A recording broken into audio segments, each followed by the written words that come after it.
హరికి ఓం నమ శివాయ. మనం ఆ మహానుభావుడు అనుగ్రహంతో పుట్టి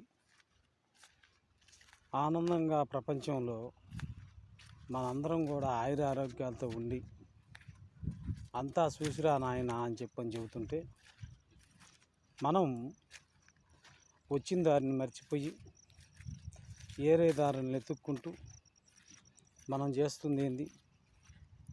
కనుక ఒక చేనందు చెట్టందు, ఒక గొడ్డందు బిడ్డందు మనందరం కూడా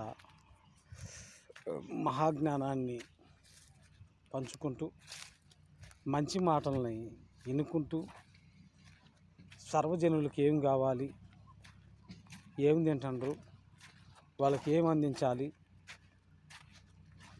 ఏదైనా సరే మంచి పదార్థాన్ని మనం అందించాలి.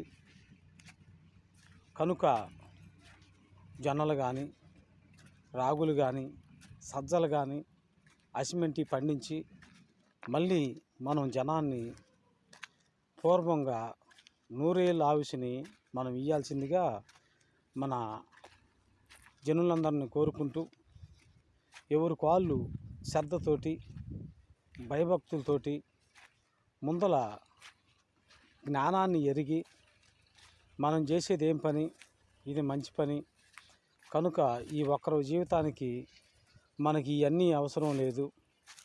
ఎవరు మనం ఏం పని చేయగలుగుతామో ఆ పనిని మనం చేసి అప్పుడు దానికి సుకృతం అయిదాం.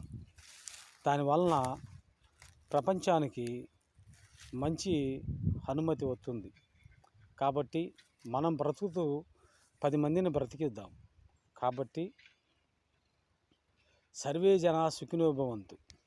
కనుక సర్వజనులు ఆయురారోగ్యాలతోటి ఆనందంగా ఉండాలని చెప్పని కోరుకుంటూ ఈ గోవిందుడి మాటలని అందరూ కూడా ఆనందంగా బ్రతకాలి.